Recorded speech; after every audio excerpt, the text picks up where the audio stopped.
这是一部非典型刑侦片，它的悬疑主题不在于寻找真凶，而是在于如何推理。影片的开始，他就交代了真凶是谁，并且他还把作案的全过程都展现在了观众面前。在这部剧中，看主角如何给罪犯下套才是最精彩的地方。好了，影片开始。今天给大家带来的是古田任三郎第1季第12集警察复仇杀人事件。眼前这位大叔名叫小木，他是警视厅的一名老警官。这天，他一边上子弹一边打电话，好像和某人约好了晚上见面。准备就绪后，小木警官又从柜子中挑出了一把手枪，别在了腰间的枪套上。随后，他走出房门，交代属下自己要去监视嫌疑人，这次的行动不用他们插手。然而，手下不放心他一个人独自行动，于是悄悄地跟在了身后。紧接着，小木警官来到楼下，途中碰巧遇到了古田。古田一不小心将苹果打翻在地，捡起后随手拿了一个送给他。随后，小木警官拿着苹果来到了一家旅馆，旅馆服务员正在房间偷懒睡觉，一旁的炉子上似乎在煮着拉面。小木警官叫醒服务员后，在楼上挑选了一个房间住下。房间的窗户刚好可以监视到对面的酒吧。今晚这家酒吧里可能会有一场毒品交易，小木警官的任务就是监视着嫌疑人，等他们交易时将他们抓捕归案。随后，小木警官将苹果放在窗台上，然后坐下开始蹲点监视。转眼间，天已经黑了，一名身穿白色西装的男子正在回家的路上。另一边，小木警官看了一眼时间后，检查了一下手枪，也离开了房间，来到附近的电话亭。小木警官再次查看时间，马上就要6点，他将地上的烟头捡起。这时，白色西装男走了过来，小木警官从身后叫住了他，然后等他转身，对准他的心脏直接开了一枪。就这样，白色西装男当场毙命。随后，小木警官将凶器放在死者身上，然后转身离开了现场。再次回到旅馆，服务员听到了声响，出门一看，刚好看到小木警官走上了楼。另一边，警方接到报案，古田和金泉来到案发现场。经调查，死者被人一枪击中心脏，而凶器也被犯人留在了现场。金泉拿出凶器表示，这种类型的手枪是当地黑帮常用的一种，看来死者很有可能是卷入到了帮派斗争，所以才会被枪杀。随后，案发现场有警员认出了死者，他声称西装男上个礼拜才从监狱出来，被抓进去的罪名是涉嫌杀害了小木警官的孙女，可后来他却因为证据不足而被无罪释放。听完，古田决定去找小木警官，想问问具体的情况。古田在金泉的带领下来到旅馆，找到小木警官。刚一见面，古田就讲起了刚才发生的命案。他对着小木警官说，死者名叫生源，正是2年前杀害你孙女的嫌犯。今天晚上6点10分左右，他在街头被人一枪射中了心脏，当场死亡。说完，小木警官表示，这是一个好消息，同时也是一个坏消息。好消息呢，就是他罪该万死，现在他终于遭到了报应；而坏消息呢，则是很遗憾不是自己亲手了结的他。说完，小木警官表示，自己从5点钟开始就一直坐在这里监视着对面的酒吧，从来都没有离开过。接着，小木警官注意到了一旁的金泉，看他这么紧张，于是招呼他过来坐，让他放轻松。也不知道金泉咋想的，小木警官刚说完，下一秒他就撅着屁股直接躺在了床上，直接没眼看。金泉，你这是要笑死人啊！此时，小木警官也看出了古田对自己的怀疑，于是赶紧转移话题，对着古田说，你说枪击案是在6点10分左右发生的，那个时间段我能证明自己在房间里。说完，小木警官拿出了自己的小本本，上面有他今晚写下的监视记录。6点15分的时候，嫌疑人拎着一个皮箱进入到了对面的酒吧里，案发现场离这里有10多公里。如果小木警官的监视记录是真的话，那么他就有了不在场证明。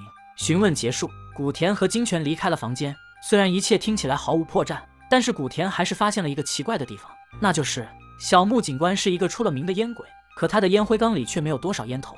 如果他一直待在房间里没出来过的话，那么他的烟灰缸里怎么可能只有这么一点烟头呢？说完，古田来到楼下，叫来了服务员。经过询问，服务员表示，小木警官从5点钟进来就没有再出去过，并且他的房间也没有打扫过卫生。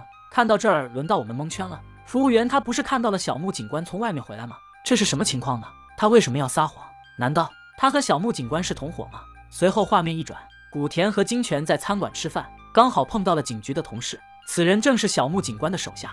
他们不放心小木警官一个人独自行动，于是也跟着来这附近监视着酒吧的动静。趁此机会，古田赶紧询问6点15分的时候，是否有一个可疑男子拎着皮箱进入到了酒吧里。同事拿出小本本看了一眼监视记录后，点头确认。这下小木警官的不在场证明成立，这到底是怎么回事呢？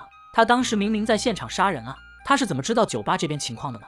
随后，古田和金泉再次找到小木警官，并且还给他带了一些吃的过来。金泉也想尝尝汉堡，结果被小木警官赶去窗边继续监视。窗户边，嘴馋的金泉看到了一个苹果，便询问小木警官能不能吃。得到允许后，金泉一口下去，结果发现苹果上面有黏糊糊的东西，并且还伴有一种奇怪的味道。他递给古田查看，古田瞬间就意识到了不对劲，于是赶紧让金泉拿着苹果回警局做一个检测。直觉告诉他，这个苹果和这起案件有关。警察为了复仇，利用自己的职权嫁祸给黑帮。最后，古田通过一个苹果锁定了他就是凶手。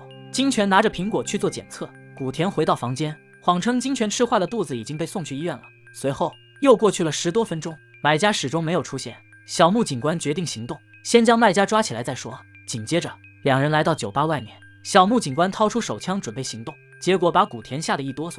看过这部剧的小伙伴们都知道，古田任三郎是一个手无缚鸡之力，办案从不带枪，甚至看到枪都会害怕的一名奇葩警探。此时，小木警官的下属们也赶来了这边，对好时间3分钟后开始行动。古田在旁边慌得一批，忐忑地说这种场面他还是第一次经历。说完，古田掏出警官证，也跟着他们冲了进去。来到酒吧里，小木警官举着手枪，径直来到了一个身穿灰色西装的皮箱男面前。然而就在这时，在他们的身后，另外一个身穿黑色外套、手拿皮箱的陌生男子从后门逃了出去。警员们赶忙实施围捕，最终将嫌疑人给抓了回来。原来小木警官抓错了人，那个身穿黑色衣服、手拿皮箱的男子才是真正的卖家。此时，古田也意识到了什么。如果小木警官一直在窗户边监视着的话，那么他怎么会认错卖家？两人的衣服颜色明明差别这么大。随后，古田自白开始。やはり灰原を殺したのは小暮刑事です。彼は張り込みを利用して灰原を殺害しました。つまり小暮刑事のアリバイは偽物です。彼がどういうトリックを使ったのかもうお分かりですね。そしてリンゴの謎、これも考えてみてください。誰と話してんだよ。こちらと。納得できねえな。古畑任三郎でした。说完，古田回到旅馆，强行进入到了服务员的房间里。看到这一幕，古田瞬间就明白了所有的真相。接着，古田来到楼上，找到小木警官，打算给他介绍一个人认识一下。小木警官瞄了一眼后，开口询问他是谁。古田回应说，他是我的表弟，早上的苹果就是他从乡下带回来的。他说想认识一下警视厅的神话，便带他来见一见。说完，两人握了握手。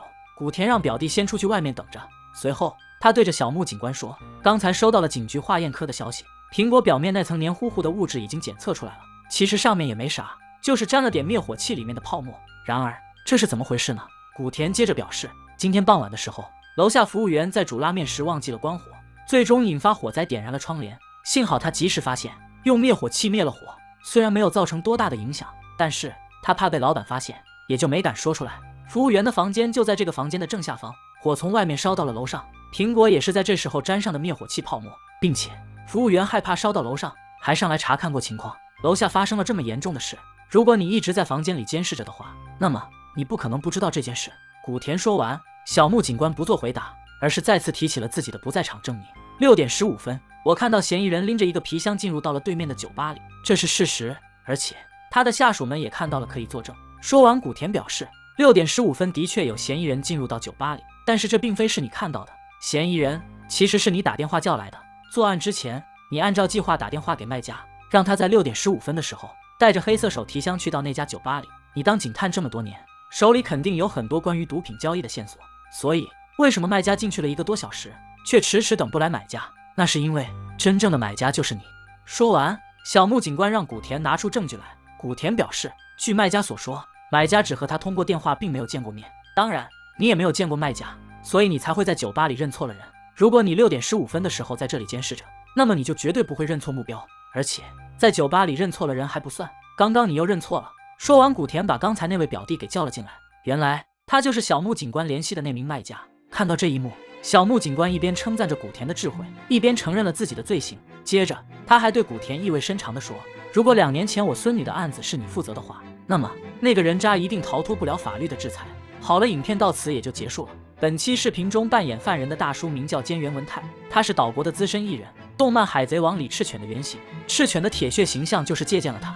好了，本期视频到此结束。喜欢古田任三郎这部剧的，给小森点个赞吧。咱们下期再见，拜拜。